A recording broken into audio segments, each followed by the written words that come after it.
मेरा नाम दुर्गा व्यवसाय है। आज हम इतिहास विषय पढ़ने वाले हैं। उसमें है घटक विषय इतिहास।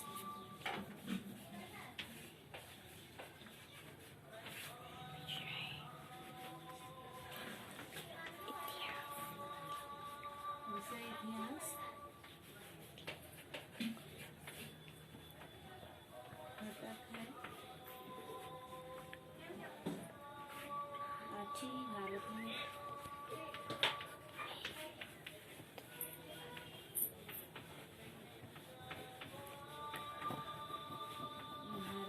विचार।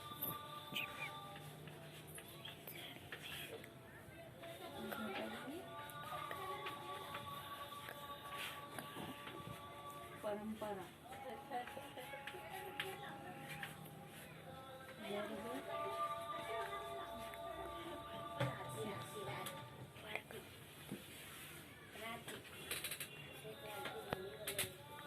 आज हम विषय पढ़ेंगे इतिहास।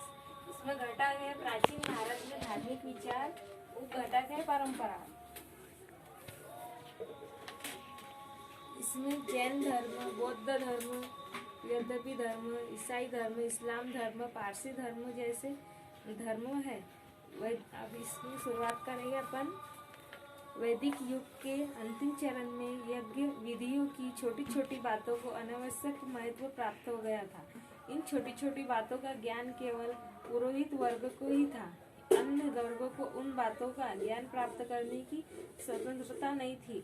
वर्ण व्यवस्था के नियम और बंधन अत्यंत कठोर बनते गए थे। मनुष्य के कर्म और पुरुषार्थ की अपेक्षा उनका जन्म किस वर्ण में हुआ, इस पर समाज में उसका स्थान निश्चित किया जाने लगा। परिणाम स्वरूप उपनिषदों के समय से ही धर्म का विचार यज्ञ विधियों तक सीमित न कर रखते हुए इसे अधिक व्यापक बनाने के प्रयास प्रारंभ होते दिखाई देते हैं। परंतु उपनिषदों में आत्मा का स्वरूप, आत्मा का अस्तित्व जैसी बातों पर विचार किया गया था। ये विचार सामान्य लोगों को समझने में जटिल प्रतीत होते थे। अतः विशिष्ट देवताओं की, ईश्वर की उपासना पर बल देने वाले व्यक्ति पंथों का निर्माण हुआ।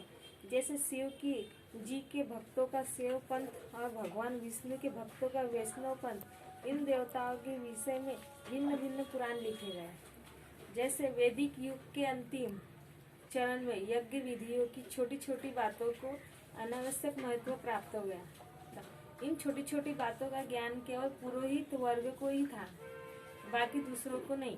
अन्य वर्गों को उन बातों का ज्ञान प्राप्त करने की स्वतंत्रता नहीं थी। वर्ण व्यवस्था के नियम और बंधन अत्यंत कठोर थे। मनुष्य के कर्म और पुरुषार्थ की अपेक्षा उनका जन्म किस वर्ण में हुआ, इस पर समाज में उसका स्थान निश्चित किया जाने लगा था। परिणाम स्वरूप उपनिषदों के समय से ही धर्म का विचार यज्ञ विधियों तक सीमित न रखते हुए उसे अधिक व्यापक बनाने के प्रयास प्रारंभ होते दिखाई देते हैं। परंतु उपनिषदों में आत्मा का स्वरूप, आत्मा का अस्तित्व जैसी बातों पर विचार किया जाने लगा था। ये विचार सामान्य लोगों में ही समझने में जटिल होते थे। अतः विशिष्ट देवताओं, ईश्वर की उपासना पर बल देने वाले भक्ति पंथों का निर्माण हुआ। जैसे शिव जी के भक्तों का शैव पंथ और भगवान विष्णु के भक्तों का वैष्णव पंथ। इन देवताओं के विषय में भिन्न भिन्न पुराण लिखे गए थे। इसमें ईस्वीसन पूर्व 6वीं शताब्दी में सामान्य मनुष्य सरलता से धर्म को समझ सके ऐसा धार्मिक विचार प्रस्तुत करने वाली धाराएं निर्माण हुई। प्रत्येक व्यक्ति को स्वयं की उन्नति का मार्ग खोजने की स्वतंत्रता प्राप्त है, इसका बोध अनेकों को हुआ। इसी बोध द्वारा कालांतर में नए धर्मों का उदय हुआ। इन धर्मों ने पूरी स्पष्टता से यह कहा कि व्यक्ति की उन्नति के लिए जात पात के भेदभाव को कोई महत्व नहीं है। इसमें ईस्वीसन पूर्व 6वीं शताब्दी में सामान्य मनुष्य सरलता से धर्म को समझ सके ऐसा धार्मिक विचार प्रस्तुत करने वाली धाराएं निर्माण हुई थी। प्रत्येक व्यक्ति को स्वयं की उन्नति का मार्ग खोजने की स्वतंत्रता प्राप्त थी। पर इसका बोध अनेकों को हुआ, इसका यानी ज्ञान सबको मालूम हो गया। इसी बोध द्वारा कालांतर में नए धर्मों का उदय हुआ। इसके लिए नए धर्मों का उदय हुए जाने लगा। इन धर्मों ने पूरी स्पष्टता से यह कहा कि व्यक्ति की उन्नति के लिए जात पात के भेदभाव को कोई महत्व नहीं है। इन धर्मों ने लोगों के मन पर शुद्ध आचरण का महत्व अंकित किया। नए धार्मिक विचारों के प्रवर्तकों में वर्तमान महावीर गौतम बुद्ध के कार्य विशेष महत्वपूर्ण है। धर्म में अहिंसा सिद्धांत को विशेष महत्व प्राप्त है। धर्म के ज्ञान को जो व्याख्या करता है उसे जैन में धर्म में तीर्थकर कहते।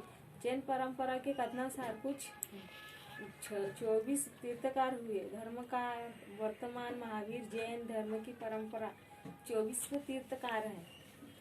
जैसे इसमें पहला पॉइंट है जैन धर्म। जैन धर्म दूसरा है वर्तमान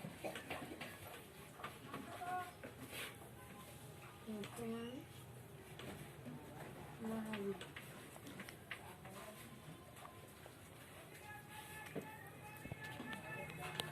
इसमें दूसरा वर्तमान महावीर। हम जिस राज्य को बिहार के नाम से जानते हैं उस राज्य में प्राचीन काल में वज्जी नामक एक महाजनपद था। वैशाली उसकी राजधानी थी।